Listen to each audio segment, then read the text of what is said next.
किसी भी power supply से हमारे जिस इंस्ट्रूमेंट को ऑपरेट करना है वहाँ तक जो हम पावर ले जाने के लिए जिस मीडियम का यूज़ करते हैं वो वायरिंग है। क्या है वायरिंग? कैसे बैठे हो तुम?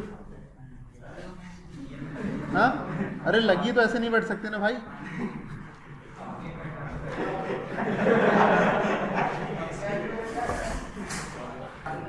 इलेक्ट्रिकल वायरिंग की जो डेफिनेशन यहाँ पे क्या लिखी हुई है, क्या है इलेक्ट्रिकल वायरिंग? क्या है ये? देखो क्या लिखा है, इलेक्ट्रिक वायरिंग सिस्टम एक तरीका होता है कि कैसे पावर सप्लाई से इलेक्ट्रिसिटी को वायर की मदद से किसी उपकरण तक आसानी से बिना किसी दिक्कतों के पहुंचाया जाए। इसका मतलब, कहने का मतलब ये हुआ कि इलेक्ट्रिकल वायरिंग एक सिस्टम है जिसके थ्रू हम क्या करते हैं, पावर सप्लाई से जिस इंस्ट्रूमेंट को हमें ऑपरेट करना है। क्यों समीर भैया तू बहुत हाईलाइट हो रहा है, बता रहा हूँ मैं, देखो हलचल बिल्कुल नहीं चलेगी। इलेक्ट्रिकल वायरिंग क्या है? एक तरीका है, एक टेक्निक है जिसके थ्रू हम पावर सप्लाई से, वो पावर सप्लाई है जैसे मुझे ये मेरे इस कंप्यूटर को, मॉडर्न कंप्यूटर को, स्मार्ट कंप्यूटर को ऑपरेट करवाना है, तो वहाँ से यहाँ तक सप्लाई लाने का जो तरीका मैं यूज़ कर रहा हूँ उस तरीके को मैं बोलता हूँ वायरिंग, इलेक्ट्रिकल वायरिंग। इसके देखिए जैसे यहाँ पे एक ब्लॉक डायग्राम आपको दिख रहा है पेज नंबर 32 पर, ठीक है। उसके बाद पेज नंबर 33 पे देखो, वायरिंग को चुनाव करते समय जरूरी बिंदु, मतलब जब हम वायरिंग करते हैं तो किन किन बातों का हमें ख्याल रखना चाहिए, किन किन बातों का ख्याल रखना चाहिए यहाँ पर लिखा हुआ है। जैसे कि इनिशियल कॉस्ट कितनी लगेगी, कितना प्रारंभिक मूल्य कितना होगा उसका, वो कितनी ड्यूरेबिलिटी मतलब मजबूती, कि भाई हम ले तो रहे लेकिन हमें कितने समय तक वो चलना चाहिए, ये सब हमको देखना है। दिखावट, दिखने में लुक अच्छा होना चाहिए, जैसे कि यहाँ पे ये देखो, यहाँ पे वायरिंग दिख रही है क्या? वायरिंग लगी हुई है लेकिन दिख रही है क्या? नहीं दिख रही। तो इन सब बातों का भी हमें ख्याल रखना पड़ता है। अब दूसरी है मैकेनिकल प्रोटेक्शन। आपने देखा होगा मैकेनिकल प्रोटेक्शन में कभी क्या करते हैं, हम किसी पाइप के अंदर वायर रखते हैं ताकि वो उसको किसी बाहरी एक्सटर्नल चीज़ों से कोई आघात ना हो, एक्सटर्नल डिस्टर्बेंस ना हो, है ना। ये इसलिए मैकेनिकल प्रोटेक्शन भी जरूरी रहता है। सेफ्टी फ्रॉम फायर, आग से सुरक्षा। एक्सेसिबिलिटी, परिवर्तनशीलता, कहने का मतलब ये है कि अगर भविष्य में अगर कुछ नई चीज़ आई तो उसको लगाने के लिए भी वायरिंग का अरेंजमेंट इस प्रकार से होना चाहिए कि हम उसको आगे एक्सटेंड कर सके वहाँ तक, इस प्रकार से वो परिवर्तनशील होना चाहिए, एक्सेसिबल होना चाहिए। तीसरा आयु, लाइफ, उसकी लाइफ अच्छी लॉन्ग होना चाहिए। इन सब बातों का हम ध्यान रखते हैं। तो initial cost, durability, appearance, mechanical protection, safety from fire, accessibility और लाइफ, इन सब बातों को जब हम वायरिंग करते हैं तो जैसे अब अपना घर बना रहे हैं अपन, कोई अगर टेम्पररी है, कहीं टेंट है, कहीं दुर्गा जी बैठी है, गणेश जी बैठे हैं, तो उस कंडीशन में हम टेम्पररी अरेंजमेंट करते हैं, उतना ज़्यादा ध्यान नहीं देखते कि भाई लंबा चले, बस अपना 7-8 दिन जितने भी दिन बैठ रहे उतने समय थोड़ा काम चल जाए अपना, बस। लेकिन जब अपन घर बनाते हैं तो क्या करते हैं, अपनी पूरी छत में वायरिंग होती है, छत में, घर में, जगह जगह, जहाँ जहाँ, क्योंकि हमको वो जो है वो लाइफ टाइम चलाना है, बहुत लंबा समय तक अपने को वायरिंग करना है। तो इन सब बातों का अपने को ध्यान रखना पड़ता है। अपीयरेंस, डेफिनेटली हर कोई चाहता है कि अपना घर जो है बहुत अच्छा दिखे, तो उसके हिसाब से वो 3-4 प्रकार होते हैं जिनको अपने को सेलेक्ट करना पड़ता है कि यार घर अच्छा दिखना चाहिए अपना। मैकेनिकल प्रोटेक्शन, भाई ऐसा ना हो कि भाई कुछ इधर उधर कुछ हो गया, कुछ चीज़ गिर गई उसके ऊपर या कोई चीज़ टकरा गई तो वो टूट जाए, ऐसा भी नहीं होना चाहिए। ये सब चीज़ें, तो इसका स्क्रीनशॉट ले लो आप लोग और आपको आपकी नोट्स में लिखना है। स्क्रीनशॉट क्या लेना है आपका, रहने दो। हाँ, इसलिए मैंने आज घर से ही डाल दी थी यार। चलो अब लिखो, देखो हमारे पास ये जल्दी सिलेबस भी कंप्लीट कराएगी अपने। हमारे पास 4 तरह की वायरिंग सिस्टम होता है सब। देखो पेज नंबर 34 पे, हाँ, हमारे पास 4 प्रकार का वायरिंग सिस्टम है। एक होता है क्लिट वायरिंग, दूसरा होता है केसिंग केपिंग वायरिंग जो कि लकड़ी की होती है या पीवीसी की होती है, आगे बहुत डिटेल में देखने वाले हैं हम इन सबको। तीसरा होता है बेटन वायरिंग और चौथा है कंडित वायरिंग। ठीक है, कंडित वायरिंग 2 प्रकार की होती है, एक सरफेस वाली और अभी को समझ में नहीं आ रहा होगा लेकिन अब समझ में आ जाएगा जब अपन स्टार्टिंग करेंगे। उसके बाद देखो पेज नंबर 35 पे क्लिट वायरिंग, नंबर 1 हेडिंग डालो क्लिट वायरिंग। और क्लिट वायरिंग में, अरे हेडिंग मत डालो, मतलब समझा रहा हूँ कि वहाँ नोट्स बनाते समय ऐसा करना, जब मैं असाइनमेंट मांगूंगा तो उसमें चाहिए मुझे ये प्रॉपर सिस्टमेटिक। तो क्लिट वायरिंग देखो किस प्रकार का क्लिट होता है, ये देखो, ये अच्छा नंबरिंग नहीं की मैंने, ठीक है। देखो क्या हो रहा है, कुछ इस प्रकार का अरेंजमेंट हो रहा है। ये यहाँ पे खाली जगह है, इधर दिख रही है खाली जगह, और यहाँ पे खाली जगह है, ये खाली जगह है।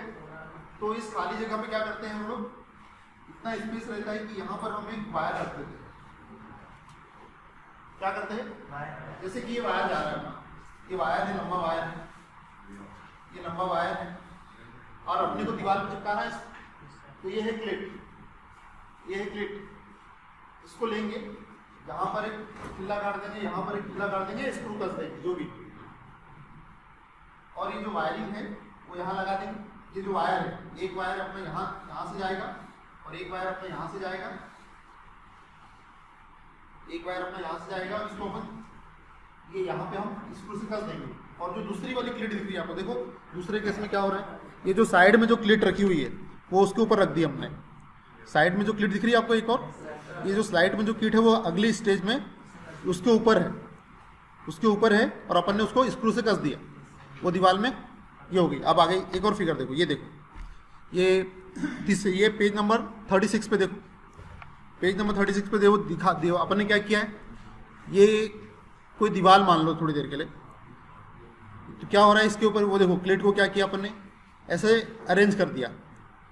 लेकिन ये जनरली हम ये जो टेक्निक है इसको क्या करते हैं, टेम्पररी यूज़ के लिए करते हैं। आजकल ये टेक्निक का चलन खत्म हो गया है, आजकल हम ज़्यादा यूज़ नहीं करते।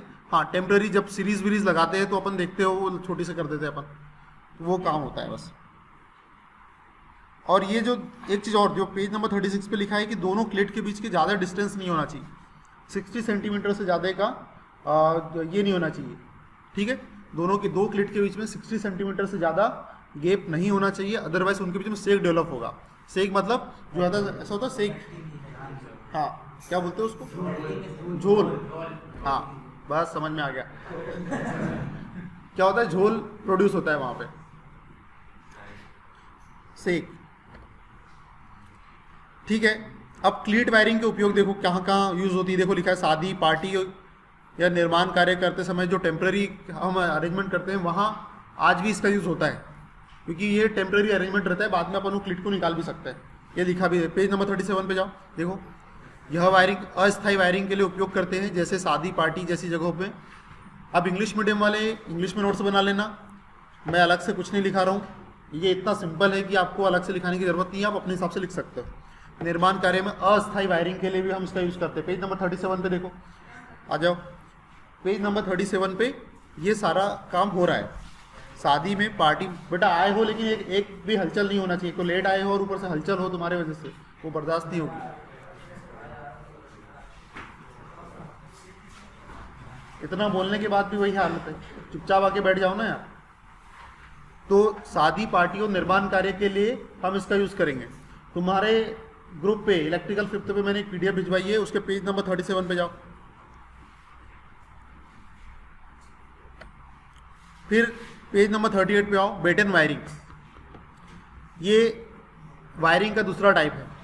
पेज नंबर 38 पे टाइप हमारा जो वायरिंग का जो दूसरा टाइप है वो बेटन वायरिंग है। देखो क्या हो रहा है इसमें जो वायर है, इसमें जो वायर है वो किसी लकड़ी के सहारे से चल रहा है। देखो एक लकड़ी का बना हुआ है पूरा अरेंजमेंट, और लकड़ी की पट्टियाँ है, उसकी सहायता से वो अरेंजमेंट हो रहा है, और क्लिप की सहायता से अपन ने उसको वो लकड़ी पे अटैच कर दिया है। देखो दिख रही है आपको लकड़ी का अरेंजमेंट। तो इस प्रकार की जो वायरिंग होती है वो बेटन वायरिंग कहलाती है। वो क्लिट वायरिंग था, उसमें हम क्या कर रहे थे, क्लिट का यूज़ कर रहे थे। ये बेटन वायरिंग है, तो बेटन वायरिंग में क्या है, लकड़ी के सहारे से हमने वायरिंग की है इस प्रकार से, क्लिप की हेल्प से हमने उसको जोड़ दिया है। ये है बेटन वायरिंग। अगले इसमें जाओ 39, केसिंग कैपिंग वायरिंग। ये वायरिंग तो आपने बहुत देखी होगी, है ना, कि केसिंग कैपिंग वायरिंग। ये हम बहुत समय पहले जब हम छोटे थे तब मैंने भी हमारे घरों में लगती देखी है केसिंग कैपिंग वाली वायरिंग। आजकल तो ये भी वायरिंग का चलन कम हो गया है, आजकल वो पाइप वाली वायरिंग का चलन चालू हो गया है ज़्यादा, आजकल वो बहुत ज़्यादा यूज़ में आने लगी है। केसिंग कैपिंग देखो ध्यान से देखो, केसिंग कौन सी है, जो बेस प्रोवाइड कर रही है वो केसिंग है, और जो बाहर जो निकला हुआ है वो कैपिंग है। ठीक है। तो इस केसिंग के अंदर क्या करते हैं हम लोग, हमारा जो भी वायर है उसको अटैच कर देते हैं और केपिंग उसको हम लगा देते हैं इस प्रकार से। इस तरह की वायरिंग में हम तारों को केसिंग की मदद से एक जगह से दूसरी जगह भेजते हैं और वायर की सुरक्षा के लिए उसमें केपिंग करते हैं। वायर में कोई एक्सटर्नल आघात ना हो उसके लिए बाहर से एक केप टाइप का लगा देते हैं कि भाई हमारा वायर को कोई नुकसान ना हो। अब केसिंग पेज नंबर 40 पे जाओ। Page number 40। केसिंग वायरिंग के दो प्रकार है, एक है लकड़ी की और दूसरा है पीवीसी का। जो अभी पहले फिगर में दिख रहा था वो पीवीसी का है और पहले के ज़माने में लकड़ी की केसिंग होती थी जो दिख रही है आपको दूसरे, ये पहले नंबर की फिगर में देखो, ये लकड़ी की, ये डेफिनेटली बहुत ज़्यादा मजबूत होगी। जो लकड़ी वाली है वो डेफिनेटली बहुत ज़्यादा मजबूत होगी। पेज नंबर 40 पे देखो। तो इस प्रकार की लकड़ी की इस प्रकार की रहती थी, पीवीसी की इस प्रकार की रहती थी। वो आज ऐसा पढ़ाने का सिर्फ यही रीज़न है क्योंकि ये डायग्राम मैं बोर्ड पे नहीं बना पाता सही से, इस वजह से वो आपको क्लियरली दिख रहा हो। सभी के पास है ना? अब देखो पेज नंबर 41 पे जाओ, वो लगाते हुए दिखा रहा अपने को कैसे पहले उन्होंने केसिंग को कस दिया स्क्रू की हेल्प से। देखो पेज नंबर 41 पे, पेज नंबर 41 पे देखो वो कैसे केसिंग कर रहा है स्क्रू की हेल्प से। उसके बाद वो कैसे वो जो केपिंग है वो उसके हाथ में है, वो प्रोटेक्शन के पर्पज से उसको लगा देगा बाद में। दिख रही सभी को? ठीक है। तो ये अरेंजमेंट पेज नंबर 41 पे हो रहा है। अब अगले इस पे चला जाओ 42। खंडित वायरिंग, आजकल इसका चलन बढ़ गया है खंडित वायरिंग का। ये आयरन या पीवीसी के पाइपों से एक जगह से दूसरी जगह भेजा जाता है। हाँ, तो खंडित वायरिंग क्या होती है? इस तरह की वायरिंग में तारों को आयरन या पीवीसी के पाइपों, आयरन या पीवीसी के पाइप, जब अपना घर वर बनता है तो पूरे घर में पाइप ऊपर, सबसे स्पेशली देखना जब छत पे जब हम वो सब लोहे का वो बिछाते हैं, वो क्या क्या बोलते हैं उसके, तो साथ में हम लोग साथ में पाइप जो है जिसमें बिजली के तार वगैरह रहते हैं वो भी बिछाते हैं। सब काम जब घर बनता है उसी समय हो जाता है। जैसे कि ये अगले फिगर में देखना, ये देखो पेज नंबर 44 पे देखो, पेज नंबर 44 पे देखो, ये देखो छत बन रही है और ऐसे पाइप आपने देखे होंगे। जब भी जिसका घर अभी बन रहा होगा वो अक्सर ये अनुभव कर रहा होगा कि जो छत पे जो निर्माण कार्य हो रहा है वहाँ पाइप ऐसे लगे रहते हैं। ठीक है, तो वापस से आ जाओ खंडित वायरिंग पेज नंबर 42 पे। क्या ये सब लिख लेंगे आप कि इस तरह की वायरिंग में तारों को आयरन या पीवीसी के पाइपों से एक जगह से दूसरी जगह भेजा जाता है। यह वायरिंग फिर दो प्रकार की होती है, एक होती है सरफेस खंडित वायरिंग और एक अंडरग्राउंड खंडित वायर। अंडरग्राउंड क्यों बोलते हैं? जो हमें दिखती नहीं है अंडरग्राउंड। हाँ, अंडरग्राउंड वर्ड इसलिए यूज़ किया है क्योंकि जो हमें दिखे नहीं, वो छत में छुप जाती है, ठीक है, या दीवारों में छुप जाती है, हमें दिखती नहीं है, इसलिए उसको अंडरग्राउंड वर्ड का इस्तेमाल किया है। पेज नंबर 44 पे आपको दिख रहा है सरफेस वायरिंग हमें दिखती है, सरफेस वायरिंग हमें दिखती है। और जो अपना अंडरग्राउंड वायरिंग है वो जैसे आपको छत में दिख रही है, दीवार के अंदर एक वायरिंग डली, देखो ये दीवार के अंदर, वो बाद में उसको जब समय के साथ में उस पर सीमेंट मार देंगे। हाँ, ये इधर, हाँ पूरा यही वही है, बिल्कुल ठीक है। अब ये कंपैरिजन कर लिया मैंने यहाँ पर कि क्या कंपैरिजन है। क्लिट वायरिंग मैकेनिकल चोट से बचाओ, क्लिट वायरिंग में नहीं हो रहा क्योंकि सब बाहर दिखता है, बाहर उसमें कोई आवरण नहीं है, तार अपने को सरफेस पे दिखाई देता है, इसमें मैकेनिकल चोट से प्रोटेक्शन नहीं होता है। यहाँ पे बेटन में भी अपने को वायरिंग बाहर ही दिख रही है ना, बेटन वायरिंग में भी अपने को बाहर ही दिखती है, वो एक लकड़ी के सहारे से चलती है, लेकिन अगर कोई मैकेनिकल आघात उसके ऊपर हुआ तो वो प्रभावित होगी क्योंकि वो बाहर ही है उसमें सब कुछ। लेकिन केसिंग कैपिंग में क्या है?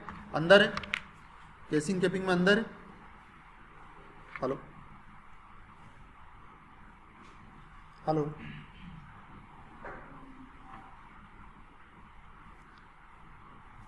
हेलो, कोई बोल नहीं रहा।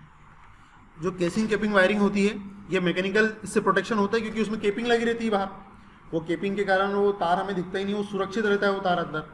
और जो खंडित होती है वो और स्ट्रांग होती है क्योंकि वो थोड़ा ज़्यादा मजबूत होता है, केपिंग के निकलने के चांस से रहते हैं लेकिन उसके तो और भी नहीं क्योंकि वो पूरा ही पैक है।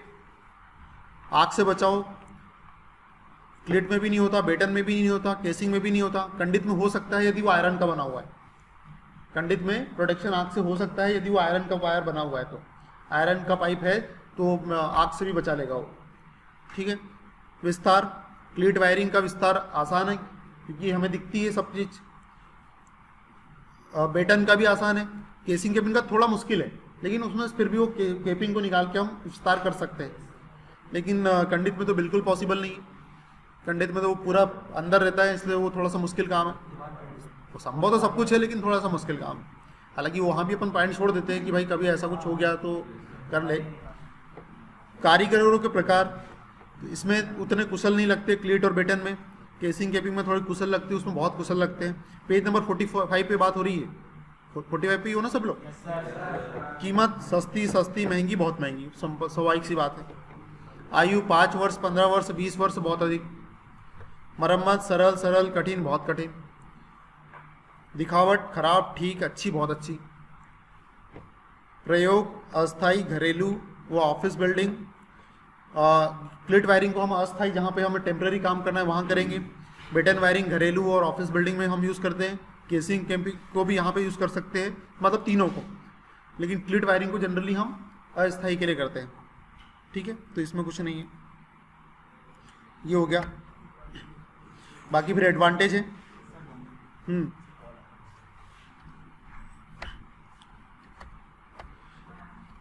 बाकी फिर एडवांटेज है।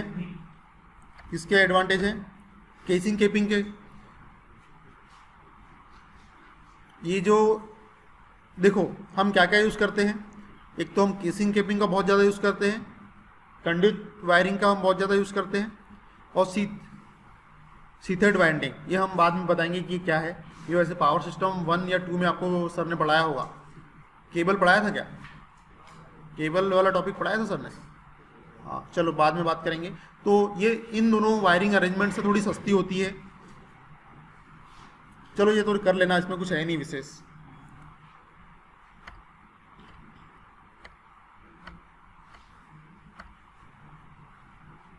बहुत जल्दी जल्दी हो गया क्या सब कुछ? एक मिनट रिकॉर्डिंग बंद करो, पानी पी के आता हूँ जरा। हाँ देखिए, अब पेज नंबर 52 पे आओ। पेज नंबर 52 पे देखो, methods of electrical wiring system with respect to taking connection. हम इलेक्ट्रिकल वायरिंग सिस्टम की कनेक्शन के बारे में देखेंगे। कैसे बैठो भाई तुम? भाई टीचर के सामने ऐसे बैठो मैं? ऐसा तो मैं मेरे पापा के सामने भी नहीं बैठता।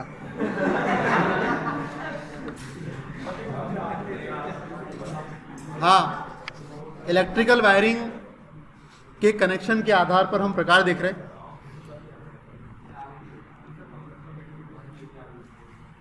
देखो, wiring a process of connecting various accessories for distribution of electrical energy from suppliers metre board to home appliances. कहने का मतलब ये है, वायरिंग वही जो अभी पहले स्टार्टिंग में मैंने डेफिनेशन बताई थी कि वायरिंग क्या है।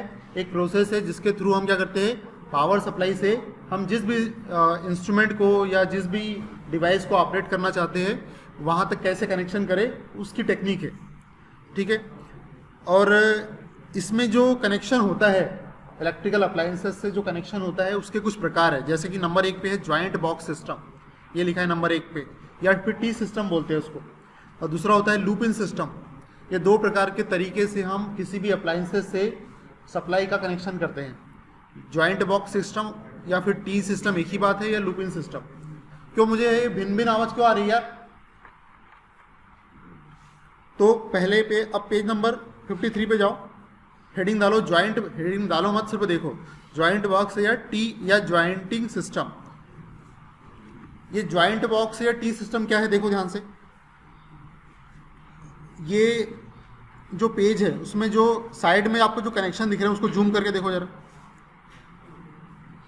ये जो डायग्राम छोटे छोटे से है साइड में, ये देखो वायरिंग को किस प्रकार से जोड़ना है, उसके लिए ये कनेक्शन दिख रहे हैं हमें।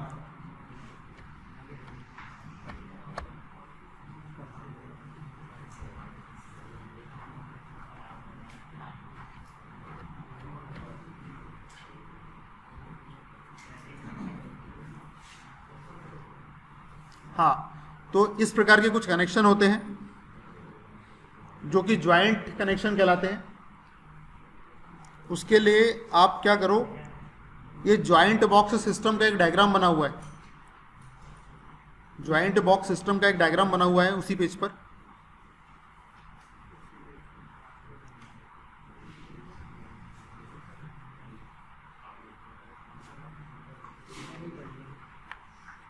देखो किस प्रकार का ज्वाइंट बॉक्स सिस्टम है।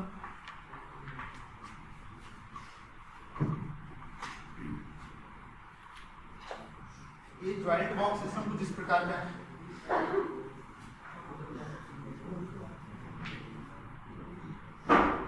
जैसे कि ये वायर यहां पे लगा हुआ है स्विच, ये स्विच है और इस स्विच के दो टर्मिनल,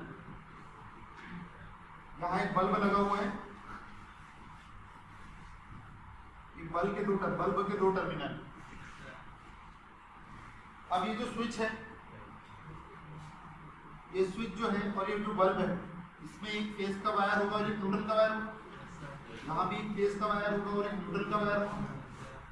तो फेस के वायर के लिए क्या करते हैं हम लोग, हमें यहाँ से ये फेस का वायर है और न्यूट्रल का वायर है, तो ये फेस का वायर लेंगे यहाँ पे, और यहाँ पे एक ज्वाइंट रखेगा। ये ज्वाइंट क्या करेगा, इस फेस को इस ज्वाइंट से जोड़ेगा और आगे बढ़ जाएंगे। फिर ये यहाँ से एक ज्वाइंट बॉक्स लगेगा, वो फिर हमारे फेस को जोड़ेगा और फिर ये आगे बढ़ जाएगा। ये प्रोसेस चलते रहेगी। यही इसमें इसी सिस्टम को हम बोलते हैं ज्वाइंट बॉक्स। अब ये जो जैसे न्यूट्रल के लिए भी वही प्रोसेस फॉलो होगी। ये नीचे न्यूट्रल के लिए अलग ज्वाइंट लगाते हैं, न्यूट्रल के लिए एक अलग ज्वाइंट लगाते हैं और वो न्यूट्रल से जोड़ देते हैं, न्यूट्रल के लिए अलग ज्वाइंट लगाते हैं और वो न्यूट्रल को जोड़ देते हैं। इस प्रकार का होता है ज्वाइंट बॉक्स सिस्टम या टी सिस्टम। और जो डिफरेंट टाइप के जो ज्वाइंट होते हैं वो आपको उस फिगर में दिख रहे हैं, पेज नंबर 52 के 53 के पेज नंबर 53 पे देखो डिफरेंट टाइप के ज्वाइंट हैं जो मैंने गूगल से सर्च करके वहाँ पेस्ट कर दिए थे मेरे सॉफ्टवेयर के थ्रू, जो आपको पता ही है। ये दिख रहा है साइड में आपको।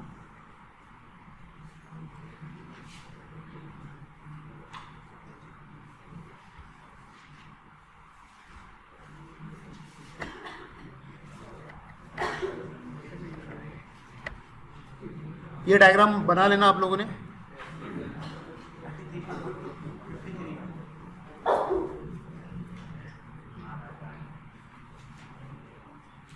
अब लूपिंग सिस्टम देखो जरा, पेज नंबर 55 पे लूपिंग सिस्टम। लूपिंग सिस्टम में क्या करते हैं, जहां पर ऐसे ज्वाइंट नहीं लगाते लूपिंग सिस्टम में क्या होता है, वहां पर लूपिंग सिस्टम में क्या होता है, ये फेस का वायर है,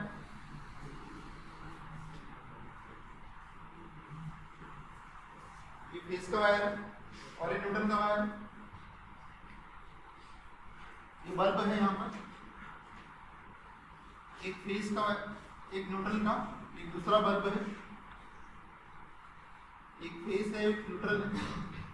तो क्या करते हैं लूपिंग सिस्टम में, ये फेस का वायर लेते हैं और इसके फेस से जोड़ते हैं, फेस का वायर लेते हैं और इसके फेस से जोड़ते हैं और फिर यहाँ से वायर लेते हैं, फिर वो जाता है, फिर वो फेस तक जाता है, फिर ये वापस लेते हैं और ये प्रोसेस चलता है।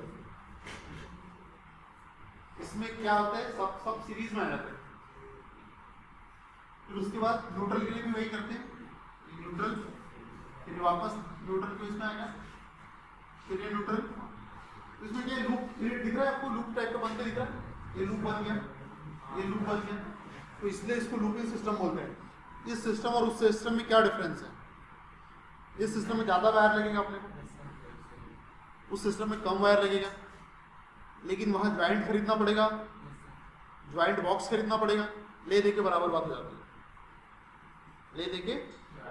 लेकिन फायदा फिर भी ज्वाइंट वाले में थोड़ा सा कॉम्प्लिकेशन कम हो जाता है, थोड़ा सा सेफ्टी पॉइंट ऑफ व्यू सही हो जाता है, थोड़ा दिखने में लुक वाइज सही लगता है, ये बेकार लगता है, पैसा बराबर ही लगता है। बस इतना है कि वहाँ थोड़ा कॉम्प्लिकेशन कम रहेगा, क्योंकि वो जो ज्वाइंट बॉक्स होते हैं वो महंगे आते हैं। हाँ, तो वही बात है। तो ये कुछ है जो आगे यहाँ लिखे हैं मैंने सब एडवांटेज। तो आपको अपने शब्द देके ये लिखना है,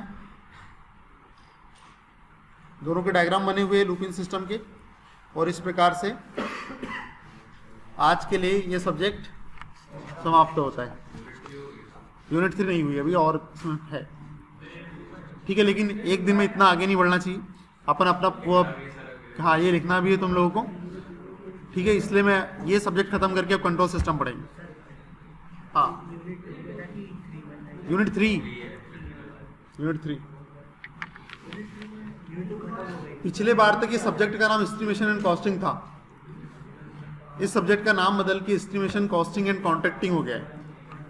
पहले इस सब्जेक्ट का सिलेबस अलग था, अब इस सब्जेक्ट का सिलेबस अलग है। पहले सिर्फ यही था, लेकिन वो जो अपन एस्टिमेशन कॉस्टिंग पढ़े ना, कॉन्ट्रैक्टिंग, ये इतना नहीं था पहले, वो बढ़ा दिया गया इस बार, सब्जेक्ट का नाम ही बदल दिया उन्होंने, ठीक है। तो ये जितना मैंने आज पढ़ाया है उसको आपको शब्द देना है, लिखना है। नहीं समझ में आया तो अपने दोस्तों से पूछना है क्या लिखूं, बस ऐसा कुछ है नहीं कि नहीं समझ में आया, सब समझा दिया है मैंने प्रॉपर, ठीक है। तो आपको करना है। रिकॉर्डिंग इसी के साथ बंद कर रहा हूँ, अच्छी खासी रिकॉर्डिंग हो गई आज तो अपनी।